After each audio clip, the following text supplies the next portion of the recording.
많은 신자들이 빅터 프랭크라는 분을 알고 있습니다. 그는 나치 독일의 강제노동 수용소에서 많은 고난을 겪었고 다른 사람들도 고난 겪는 것을 보았습니다. 그러고 나서 죽음의 수용소에서라는 책을 썼습니다.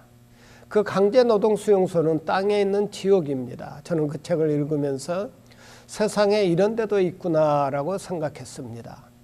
그 책에서 그는 이런 말을 하고 있습니다.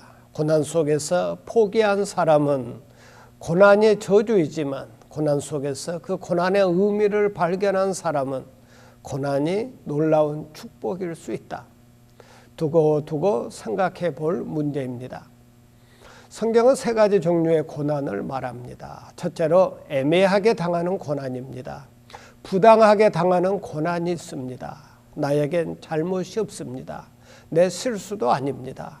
다른 사람의 실수로 인해서 내가 당하는 것입니다. 예를 들어서 옆집 사람이 불조심하지 않아서 불이 붙으니까 그 집을 불태우면서 우리 집까지 타버렸어요. 나에겐 아무 잘못이 없습니다. 그러나 믿음 있는 사람은 생각합니다. 이것도 하나님의 뜻이다. 하나님께는 지혜가 있고 사랑이 있다고 생각합니다. 그래서 성경은 말합니다. 베드로전서 2장 19절입니다. 부당하게 고난을 받아도 하나님을 생각함으로 슬픔을 참으면 이는 아름다우니라. 여기서 아름답다는 말은 헬라어 원문대로 하면 카리스, 은혜롭다는 말입니다. 그러므로 여러분 누가 나를 괴롭힌다고 생각하지 마십시오. 왜 이런 일이 있느냐고 더 이상 묻지도 마십시오. 애매하게 당하는 고난도 하나님을 생각함으로 꾹 참으면 은혜가 됩니다. 둘째로 죄가 있어 당하는 고난이 있습니다. 베드로전서 2장 20절입니다. 죄가 있어 매를 맞고 참으면 무슨 칭찬이 있으리요. 인생은 추수입니다. 가만히 그리고 깊이 생각해 보십시오. 심은 대로 거둡니다. 오늘 심고 내일 거둡니다. 부모가 심고 자식이 거둡니다. 이것을 잊지 말아야 합니다.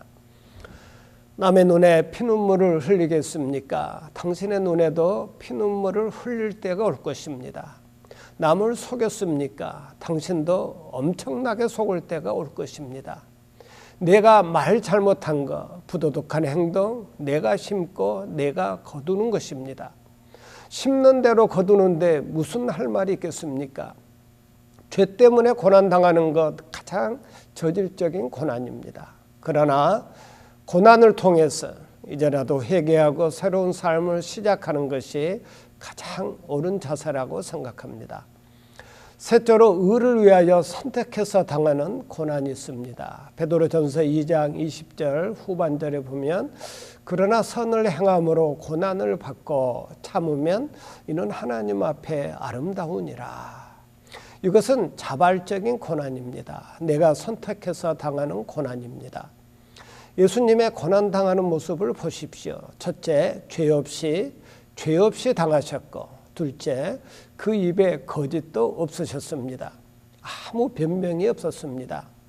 저는 가끔 엉뚱한 생각을 할 때가 있습니다. 만일 십자가에서 예수님이 이런 말씀을 하셨다면 어떻게 되겠습니까? 아이고 내 팔자야. 또 하나는 어디 이놈들 두고 보자. 심판날에 지옥으로 보내겠다.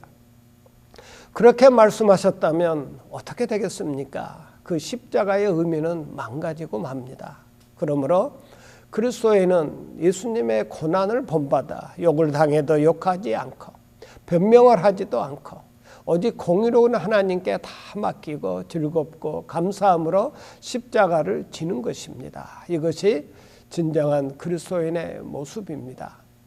사랑하는 여러분, 그리스도인은 고난의 의미를 압니다. 고난 속에서 하나님의 사랑을 확인하면서 저 높은 곳을 향하여 점점 더 성숙해져 가는 것입니다.